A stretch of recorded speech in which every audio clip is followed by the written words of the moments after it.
We're delighted to have Tom McGrew with us in person this morning. Hope you enjoyed it.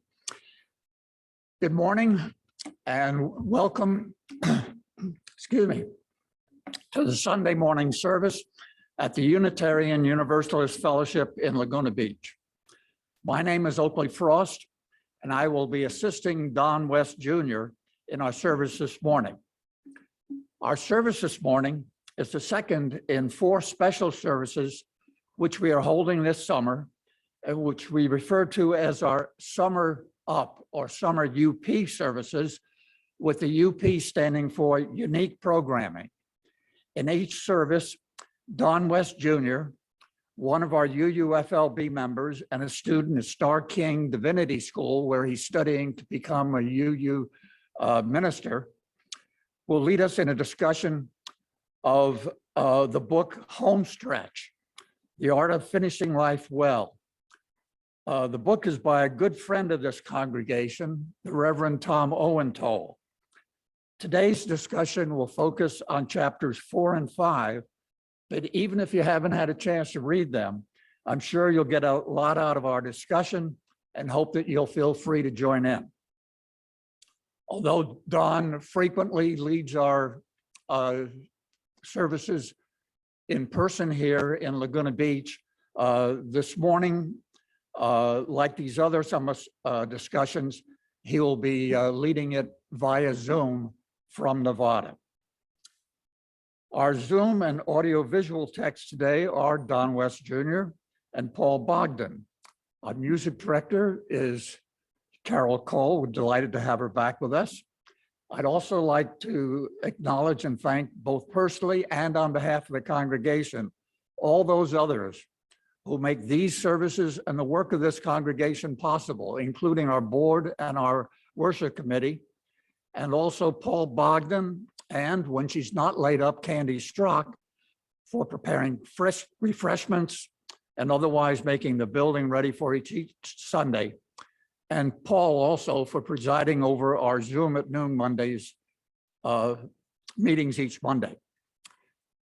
As you've undoubtedly noticed, if you're physically present in the fellowship, renovations are proceeding.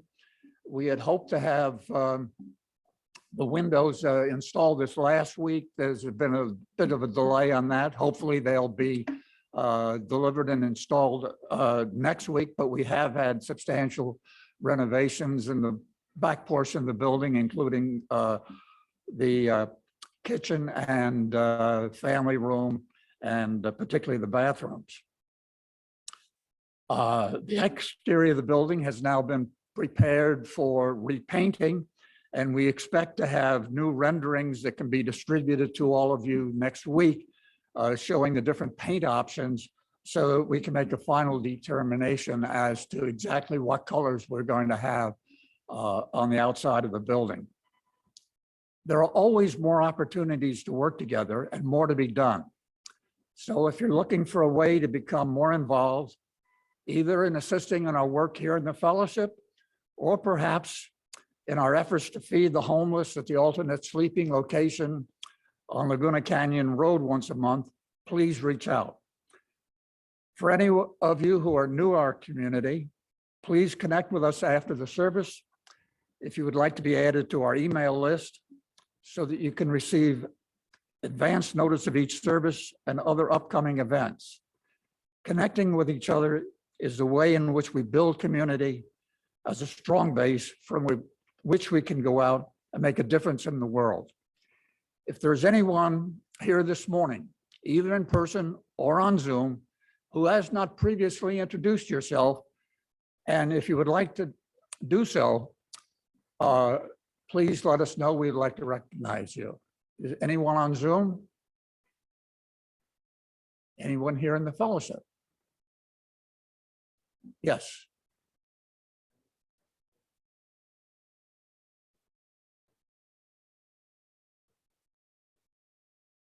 Well, welcome, Frank. Nice to have you.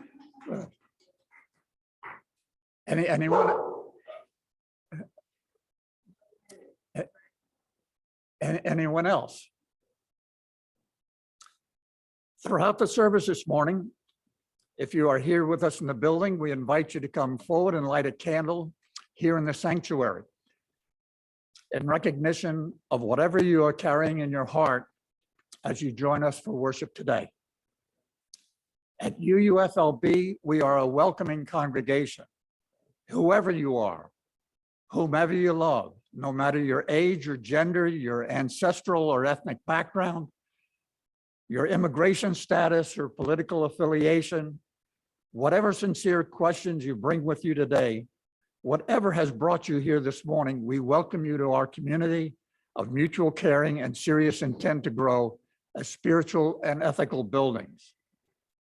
On the slide, Don has now put up information about upcoming services at UUFLB. Don, I can't read them from here, so perhaps I think, would you please?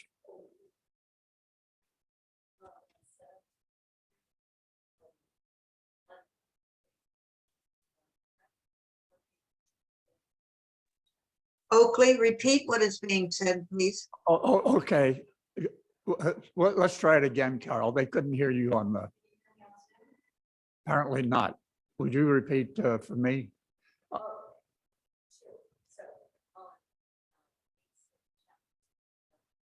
Next week, we're doing chapters 6 and 7 in the Tom Owen-Towle book.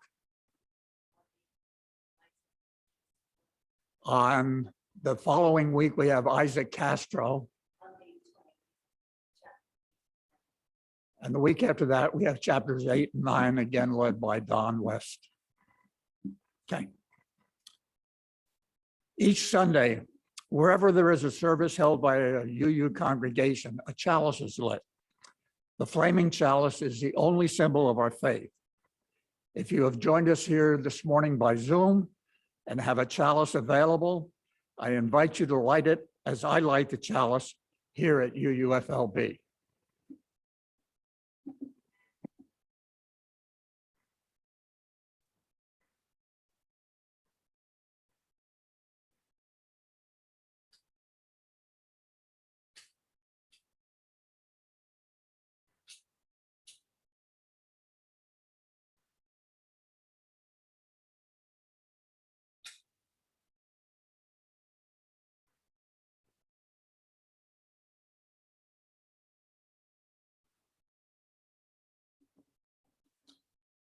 Our chalice lighting words this morning are by Christine Robinson. We gather this hour as people of faith, with joys and sorrows, gifts and needs. We light this beacon of hope, sign of our quest for truth and meaning, in celebration of the life we share together. Don?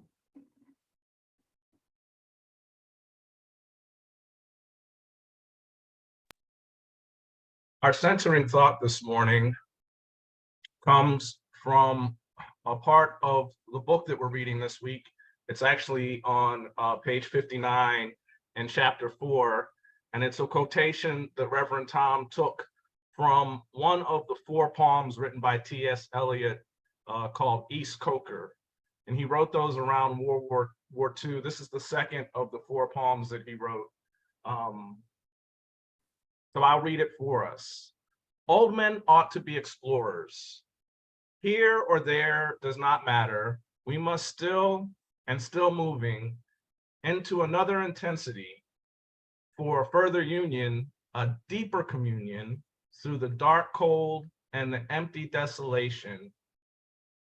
In my end is my beginning. Back to you, Oakley.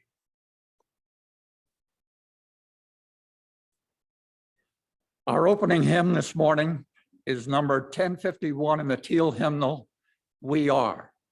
For those of you who are joining us by Zoom, the words will be in the chat and they will also be on the screen. Please stand if you wish and join with Carol as we sing hymn number 1051, We Are. So all of you singers, please sing out because Carol has a bit of laryngitis for about a week now.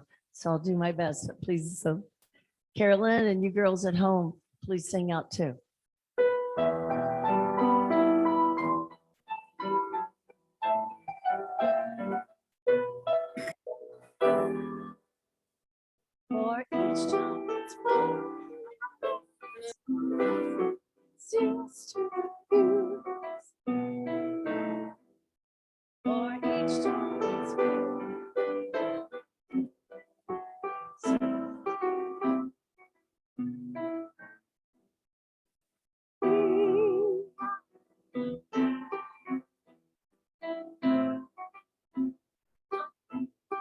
streets.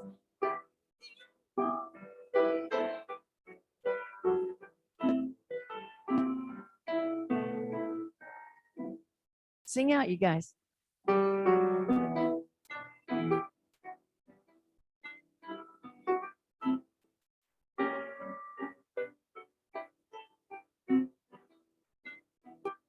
Brothers of love,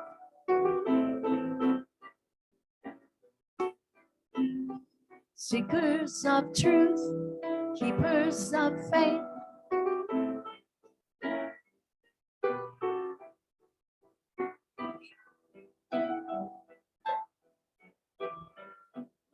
We are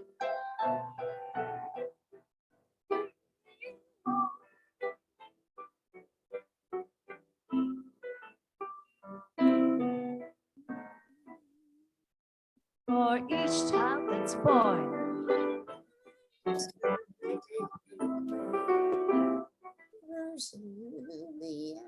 For each child that's born.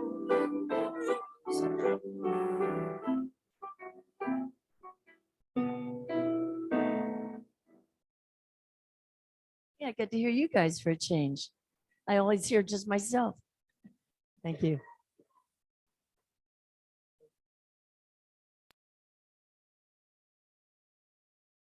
Ourselves why we come together as a community. I invite you to read these words together when and if it feels right for you. If you are on Zoom, please unmute your microphone so that we can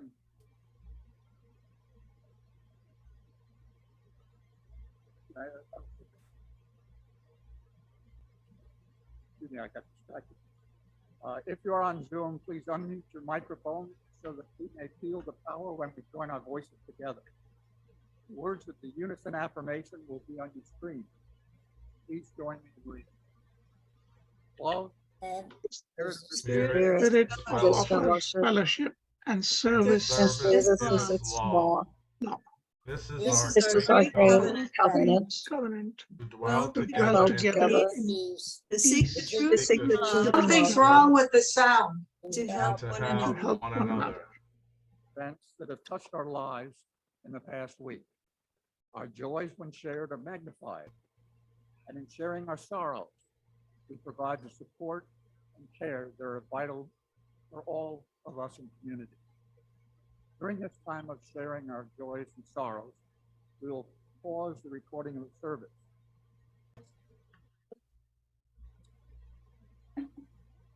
It is much a blessing to be able to give as it is to receive. In this self-governing and self-sustaining community, we recognize that it is a responsibility to do both well. Our fellowship depends on the love and generous contributions of our members. We are empowered by the innumerable gifts of those who join in covenant with us: time, compassion, humor, and financial contribution. And all of our gifts generously given are needed for this fellowship for its continued good work in the world. During this time of offering, Timo will pass a bucket within the fellowship. The information on your screen, which is also included in the email announcement for each service, also provides additional ways in which you can give, either electronically or by sending a check to the fellowship.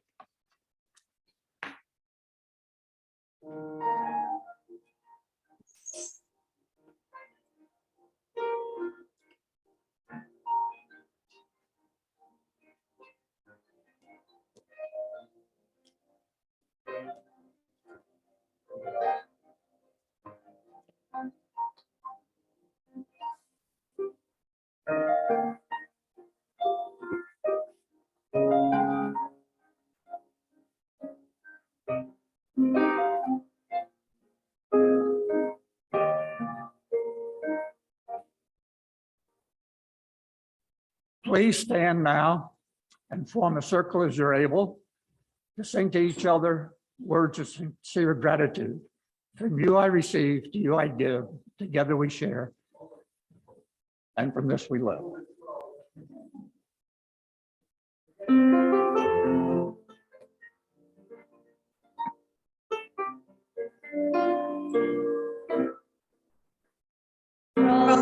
UFC, you I give, together we share, and from this we live.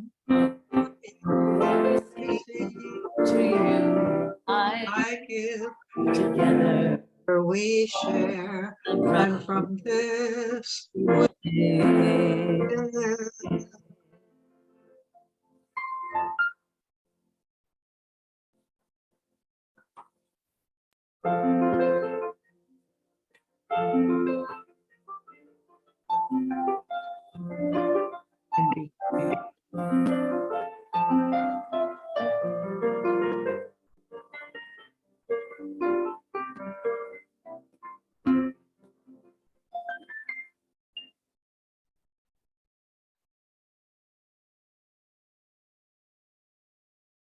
Now I invite you to find a comfortable position as we continue our journey together. Make sure, as best you're able, that you're fully erect.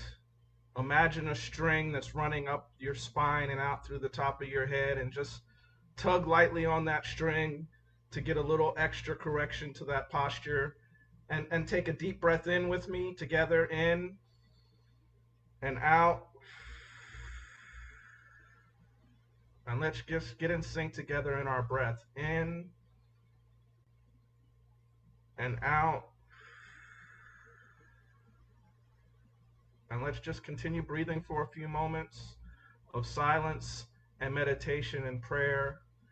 And Carol will play us out with a few notes, and we'll continue our conversation again today. In and out.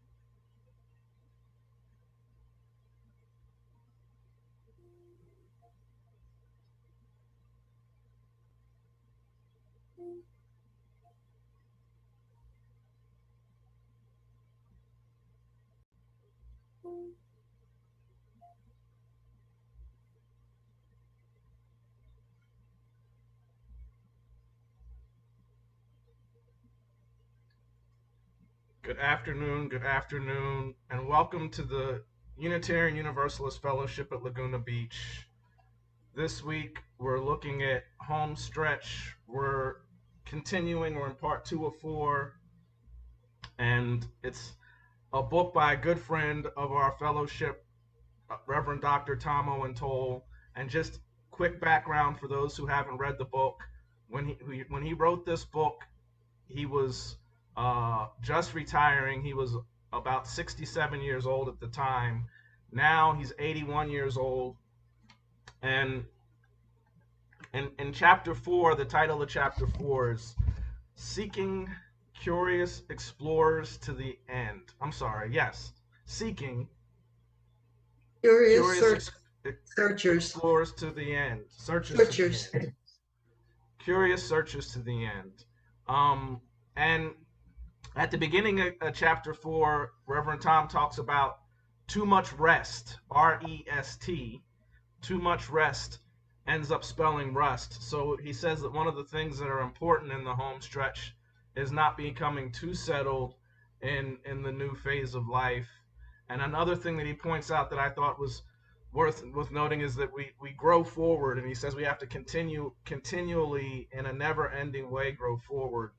And he shares a couple of stories. He shares about personally not knowing his grandfathers, and he talks about both of his grandfathers and from what he did know of them, how they resided in him, and his experience of becoming a grandfather himself, and some trepidation that he had in the experience of becoming a grandfather. And then he talks about one of the cool traditions that he has created with his 6 grandkids, and he's actually talked about it some in the visits. At the time that he wrote his book, He had only done it twice, which was at 10 years old.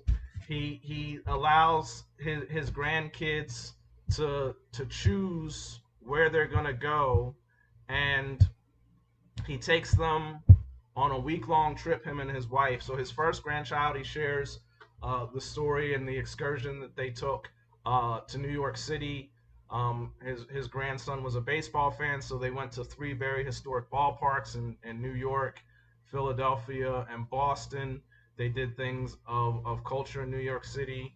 And then he shares an experience that he had in Costa Rica with his second grandchild, his granddaughter. And the things that she wanted to do in Costa Rica were personal challenges for him. She wanted to go ziplining, and he has a fear of heights, and he talks about why he had a fear of heights. And I can't remember the other activity, and I didn't make a note, but in having to challenge himself to engage in the activities that his granddaughter wanted to do, that his wife didn't have any fears or phobias about, he had to overcome his fears. And so he turned it into an activity with his granddaughter. And on page 56, he talks about a deal that he made with her. And it's not 100% clear if it was written or if it was oral, but there's a whole like contract that they make that says that he's going to face his fears, and he's going to go ziplining, and it was whitewater rafting was the second activity, and he has a fear of water from a drowning incident from when he was a child. And in doing that with his grandchild, he challenged her to, because he was going to go through, which he did, and face his fears. He challenged her, and she's 10 years old, as she goes through life, to remember that she has a compact with him to face her fears as they come up. And he felt that created a bond and a promise to comfort one another between them and their respective fears going through it. So I thought that was worth noting, and a very cool aspect of what was going on in chapter 4. And then moving on to chapter 5 with the title Savoring Still Astonished, he begins that with the mystery of life. And talking about the mystery of life, he uses some wonderful language. During the home stretch, we begin to concede that life consists not so much of problems to be solved as mysteries to be savored. And then we were born in mystery, dwell in the midst of it, and submit to it upon death. Our mission as afternooners is one of the terms for those who haven't read the book. Afternooners is one of the terms he uses for people in the retirement age in the home stretch, is to probe and plumb the wonders of existence, to suck the marrow of life dry, reveling in every last drop. And one of the cool themes in chapter 5 that I thought was the key to becoming a persistent savorer, a savorer of life during life's home stretch, appears to lie in the art of staying awake. And he gives some wonderful illustrations on page 73. The spirit of a wondrous life. Thank you for another day, a blessing I did not earn. May I become an unfettered beholder throughout my waking hours. Open my eyes that I might see. Open my ears that I might hear. Open my nostrils that I might smell. Open my mouth that I might taste. Open my throat that I might croon. Open my hands that I might touch. Open my soul that I might entertain. Marvels exceeding comprehension and mysteries eluding capture. And all of that is used as allegory and instruction on staying awake. He says it's important that when death finds you, it finds you alive. It talks about how many people, as they get into that final stage that he warns against, too much rest spells rust, and they rest themselves into the final moments of their life, rusting along the way. So it's about moving. And he says there's a cartoon showing an elder on a dance floor with the following caption: "I'm getting into swing dancing. However, not totally on purpose. Some parts of my body are just prone to swinging." And he talks about how that affects him and the things that he does that are his ways of swinging and keeping himself active, which are tennis, magic, and singing. And tennis, magic, and singing, he talks about one of the reasons that he engages in magic is for the movement that it gives him in his hands to combat the arthritis. And so again, it's working against the rust. And so he reports in chapter 5 that the magic and the dexterity movements required in perfecting the magic tricks, which he goes into some detail about how he enjoys performing for elementary school children, and he dreams. We have to ask Reverend Tom next time he's with us, if it's come to be, about creating an elder magic show and doing some elder magic on his circuit. And to the best of my recollection in the visits over the past 5 years, I don't remember Reverend Tom doing any magic for us on any of his visits. So we might have to get him to do some magic for us as well.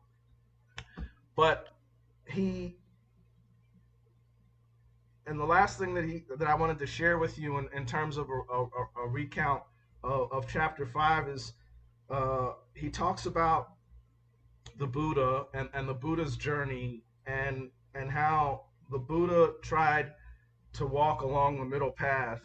And he points out that the Buddha was not ever espousing a life completely free of want or desire or free of problems or stress, but it was one of unattachment to the things that allow want and desire to become a problem for us. And he talks about how his mother embodied that. And there was a cool term that he said that he learned when he was in Zimbabwe. And where is it? I thought it was worth sharing with you guys. And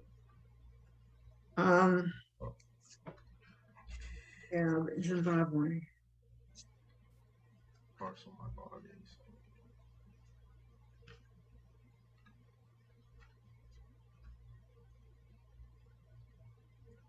It's spelled RUFARO.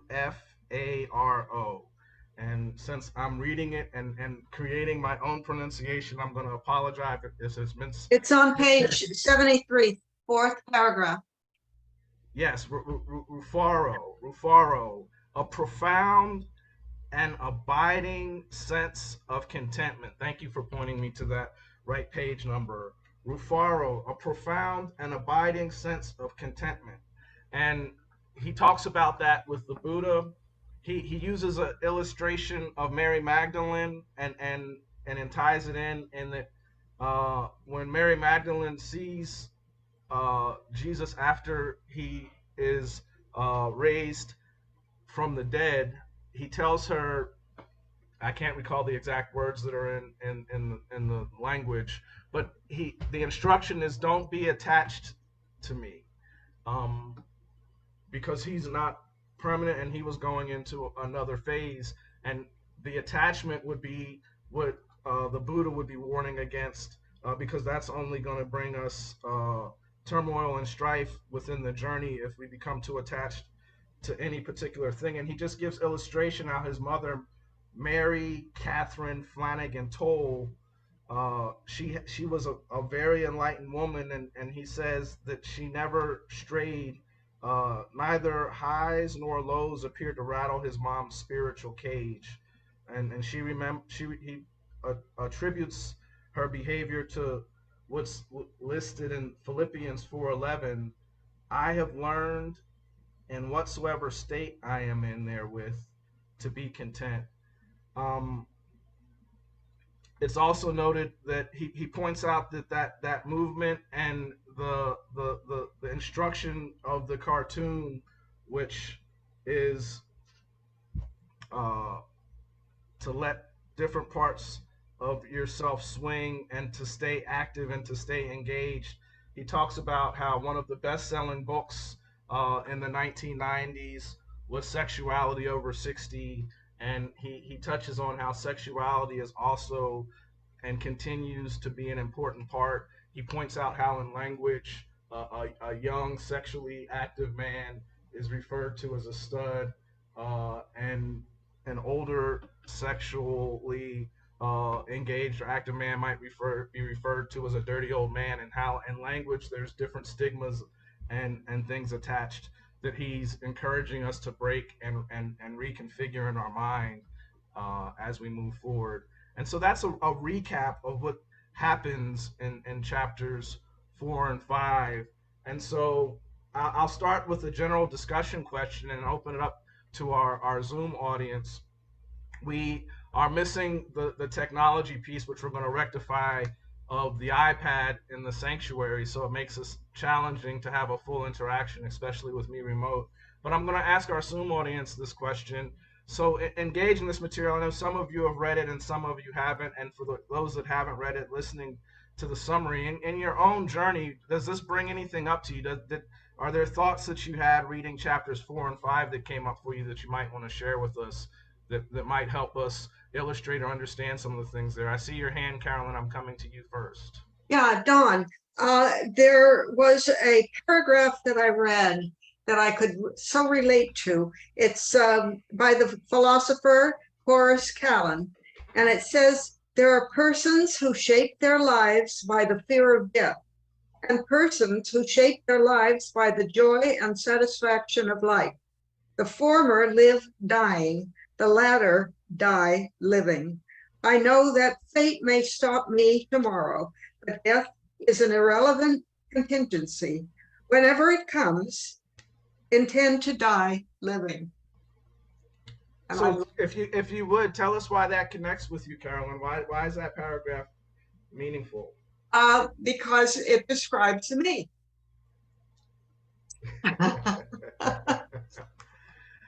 And you're one of our senior members on 87. 87 years old. Yep. And so for the younger generation, one of the things he talks about is generativity, which is the act of guiding and directing the next generation. Were there any thoughts or recollections that came up in that vein for you?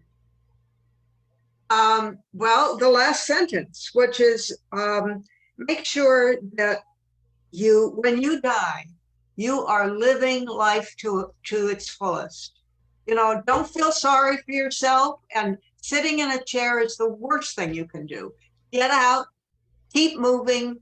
And, you know, I of course, you've heard this many, many times, but diet, exercise, and the right frame of mind. It sounds easy, but it isn't. Well, thank you so much, Carolyn, for sharing that. Diet, exercise, and the right frame of mind are some of the extra tips from, what is that, octogenarian? Is that the proper term for someone? That's what I am. Yep. So from a thriving octogenarian. And so I open it up to anyone else that might have a thought on chapters 4 and 5, staying curious explorers. I see you, Noreen. Let's go to Miss Noreen. What do you got? Well, you know, he was talking a bit about legacy when he was writing about his efforts with his grandkids, you know, and I know that that's something the next generation should make us step up to our game a little more. You know, we're putting something out there that can build their lives, make their lives better. So, you know, for me, this is kind of a time to do things to show them where family came from and to support them in what they're doing now. They're older kids now. But I like what he did when they were young kids. We've been fortunate to travel. With our grandkids, I wanted to share a slogan that I think it was my father-in-law had. Somebody gave him on a birthday. It was better to wear out than to rust away. Yeah. I like that. Yeah, I it's like good. that. Well, thank you for sharing, Noreen. One of the things that you just made me think of that I was reflecting on when I was reading chapters 4 and 5 is where he started talking about different aspects of grandparenting, and he acknowledged that there are different people that are have a problem relationship with either their children or their grandkids and aren't able to have that relationship. And then there's what we'll call alternate grandparenting relationships, what makes me think of you, Carolyn, and the granddoggies, right? Because he talked about the purpose of being connected and having that connection and that energy and touching and just playing and being in the moment. And that can be achieved with grand doggies and grand kittens or grand cats, and I guess a grand snake or a grand ferret, if that's what is in the menu. And then I also was thinking and remembering one of the shares of recent past from Jean, and how Jean Paris is talking about one of her purposes and her things is being able to see certain milestones and staying around because certain things are right around the corner. And he talks about those kinds of anticipations. And so, again, apologies for the challenge with the technology. I would love to engage the sanctuary and get some accounts and discussion from those who are in the building. And I'm not exactly sure how to do it effectively so that we can hear it, except for Thomas, come up to the laptop. And if you come all the way to the laptop, that may Yay, actually Tom. work. Well, Hold on.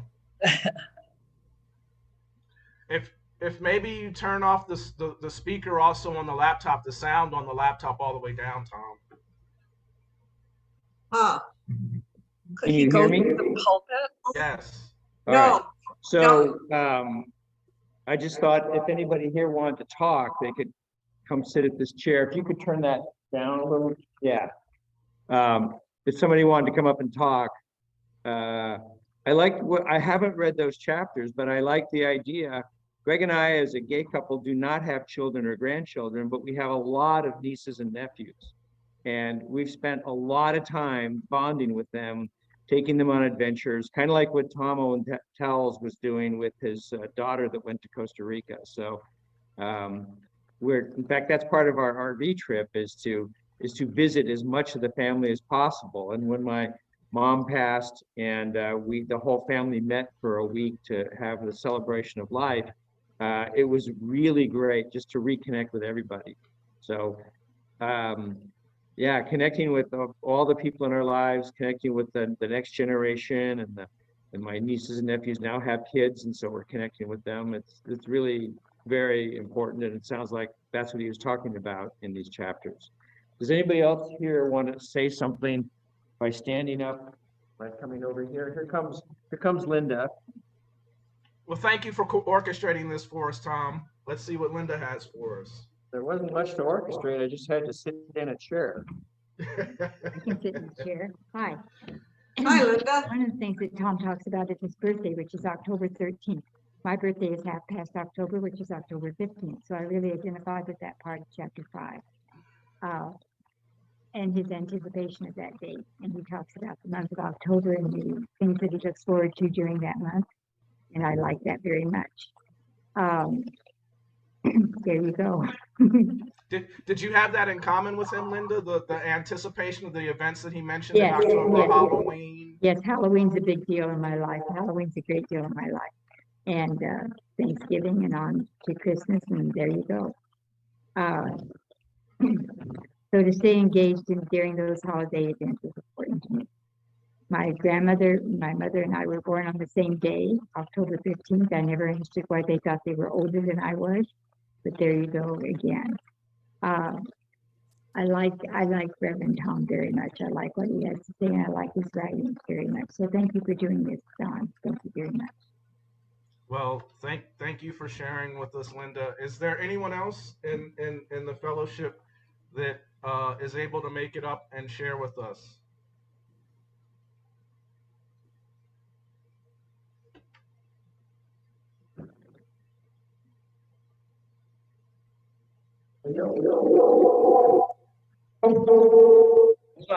Hold on. Let me mute it. Thank you, Tom. So one of the things that Tom was illustrating, and Reverend Tom touches on it, but it's important, is that all of our relationships are not necessarily linear biological relationships where we're actually the biological grandparents. There's aunt and uncle relationships, and there's also non-biological relationships where we step in, and in the season of life that we are in, if you're in the home stretch season and you have one of these relationships, it's a relationship of affinity.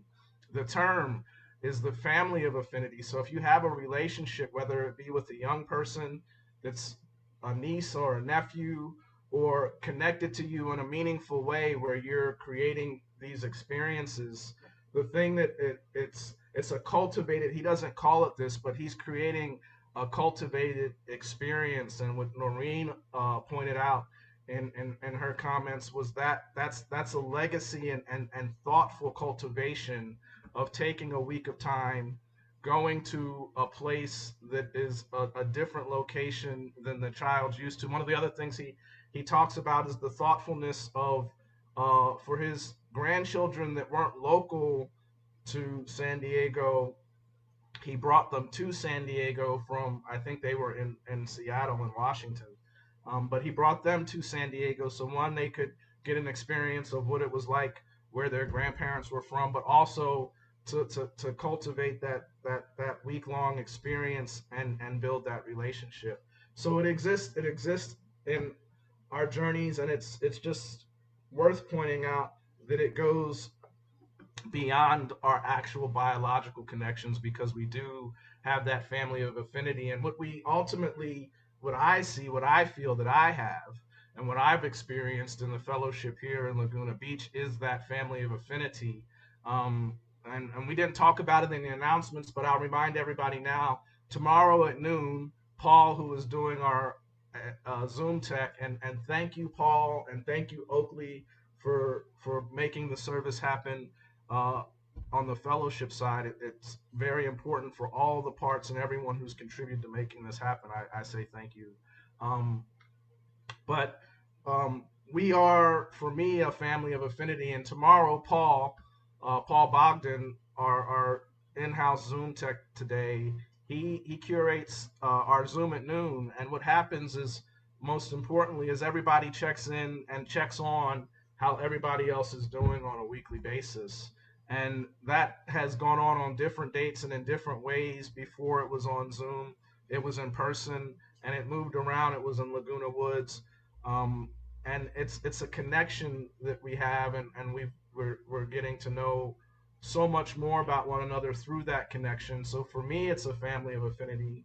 And I actually, being a person that is not in my home stretch, feel like I greatly benefit from some of these connections that I'm talking about that aren't biological, that I've been able to have with different members of this particular community. So I express my gratitude in this moment and in this community. So as we come to a close and we invite Carol to lead us in our closing song, I remind everyone that next week we're going to be looking at chapters 6 and chapter 7. And so no requirement to do any homework or do any reading, because I'll do my best to do a recap and to do a highlight for everyone. But we're going to do chapter 6 and chapter 7. And so now I invite Carol to come and lead us in our closing song. And I'm trying to get the slides because I'm doing double duty. Our closing song is going to be 1051. Nope, that's not right.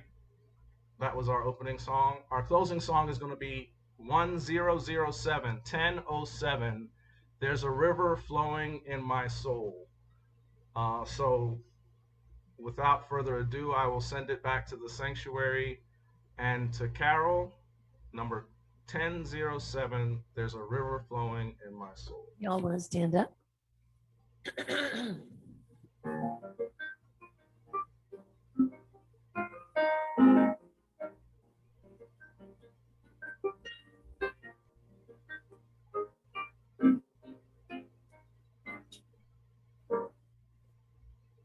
There's a river flowing in my soul. There's a river flowing in my soul, and it's telling me that I'm somebody. There's a river Flowing in my soul. There's a river flowing in my heart. There's a river flowing in my heart, and it's telling me that I'm somebody. There's a river flowing in my heart. There's a river flowing in my mind. There's a river flowing in my mind. There's a river flowing in my mind, and it's telling me that I'm somebody. There's a river flowing in my mind. There's a river flowing in my soul, flowing in my soul. There's a river flowing in my soul, and it's telling somebody. There's a river flowing in my soul. There's a river flowing in my soul.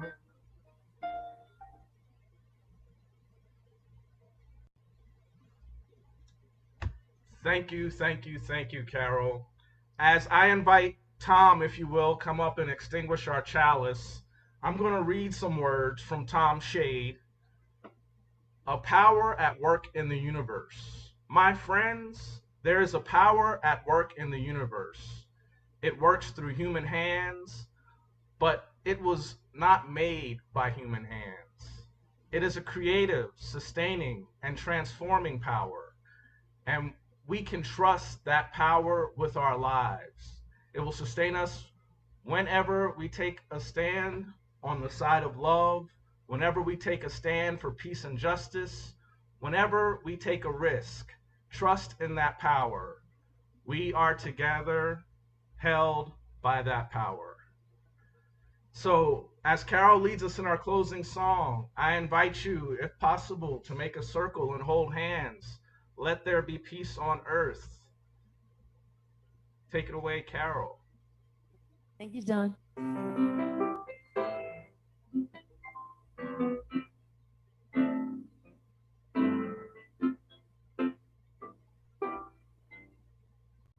The words are on the screen. Let there be peace.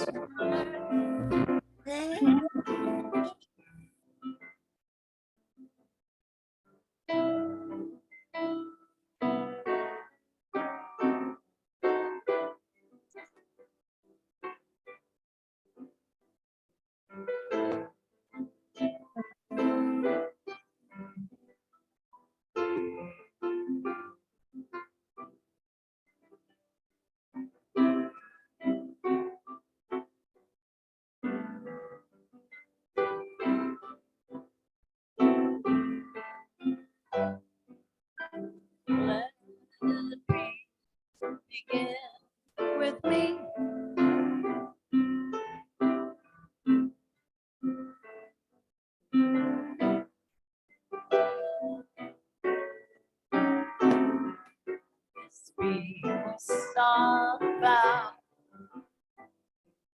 To take each moment, live each moment in peace, eternally. Let there be peace on earth.